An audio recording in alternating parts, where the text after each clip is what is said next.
Today's video is going to be 6 more harsh realities of woodworking. These are things you'll eventually realize over time, but it helps to know going into it.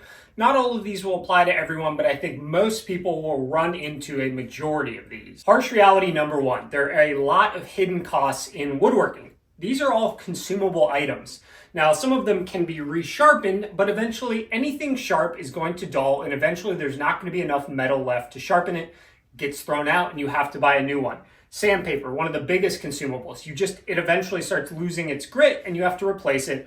Router bits, drill bits, jigsaw blades, planer blades, cleaning supplies, finish, glue, tape, all of these things go into woodworking and eventually have to be replaced. They are consumed by your use of them. So just be aware that within the kind of purchasing world in woodworking, you have your big machines, but you also have everything else needed to run those machines, like a table saw blade, and to glue your projects together. So just be aware that there are more costs than just the big machines themselves. And it really hurts when you suddenly realize you got to spend money on a new table saw blade.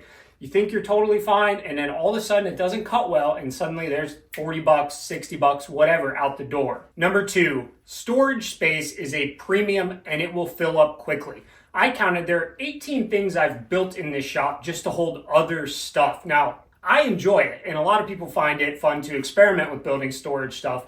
But just be aware that, again, everything that goes with all of the tools, there's often things, those consumables, which have to be stored. So it really helps to kind of plan out ahead of time or be prepared to need space to store things, and it very quickly can get very crowded. I still want to get a jointer at some point, and I have no idea where it's going to go. I don't care. I'm still going to buy it, and I'll figure it out at that point. But eventually, as you add the tools and you add the consumables, your space gets smaller and smaller. So just be aware of that and plan ahead of time as to what is a priority for you in terms of using your space, and definitely experiment and build different storage supply, shelves, cabinets, drawers. I've added drawers to everything that can add a drawer to it. I really enjoy it, and hopefully you do too. Harsh reality number 3, it's often cheaper to buy the furniture than to build it yourself. This is one of the hardest things to accept. Especially if you need to acquire a new tool to do that furniture project, you're probably going to very quickly get over the same cost of just buying it. Most of us don't buy lumber in a bulk enough supply that a large company does that we can get it at such a discount compared to what we buy normally that it can make it cost effective for us. We're already usually not counting our labor involved. We're working for free. But that doesn't mean you shouldn't build it. In fact, I think one of the most fun things about woodworking is, I don't want to say copying, but doing something you see yourself and discovering how it's built and changing it in ways that you want and fit your kind of needs better. Just be aware it's oftentimes more expensive to build the furniture than it is to just buy it. Harsh reality number 4. A lot of big tools are very hard to move on your own, and you're going to either need a second person or some kind of machine that can help you do it, whether it's something that can lift the weight and is on wheels. Just be aware that, if you're thinking about getting that cabinet saw, getting it off the truck, getting it into your shop, it's not going to be easy. It helps to have friends or family members.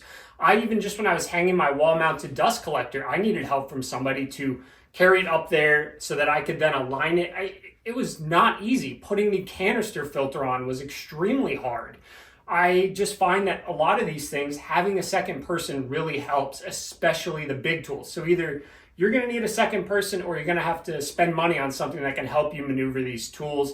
They don't just get dropped off and assembled magically on their own. Harsh reality number 5, not every gap can be filled with glue and sawdust. Some of them are just too big and it's not going to look good if you try.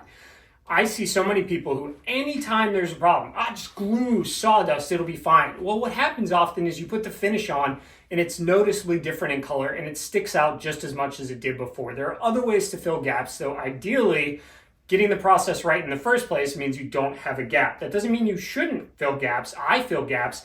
I keep around sawdust and then, of course, glue. I like Gorilla Glue, wood glue. I think it dries the clearest of the glue so that I mainly just get the color of the sawdust.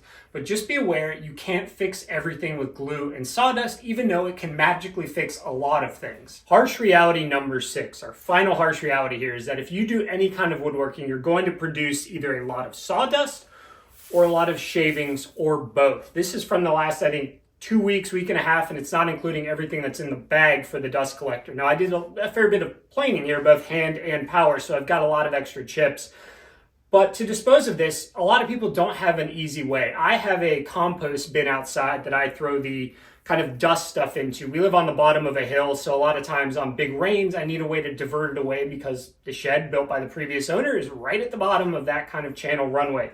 But when it comes to hand plane shavings, these don't disintegrate and kind of degrade into a dirt-like material anywhere near as fast. Now, some people press everything into briquettes. Some people use it for animal bedding, whether they sell it or give it away. Oftentimes, in the fall, will just keep these in a bag and put them in the leaf bags and dump them at the city composting. At certain times of the year, I just put it in the trash. I just compress it a lot and then put it in the trash. So just be aware that if you're going to do any kind of woodworking, you're going to have a way to dispose of the dust. Even hand tool woodworkers have to deal with the remnants of the material that they're removing from their piece of wood. So just think about this ahead of time. What are you going to do with the dust? And it's totally fine if you just want to throw it away. Don't feel like you have to do something with it. Don't feel like you have to press it into charcoal briquettes. It's okay to throw it away. It's going to degrade really fast in a landfill. It's not a problem. Well, thank you for joining me today. I am now going to go clean all this up and put this all back in the bags that it was in. All right, have a good one.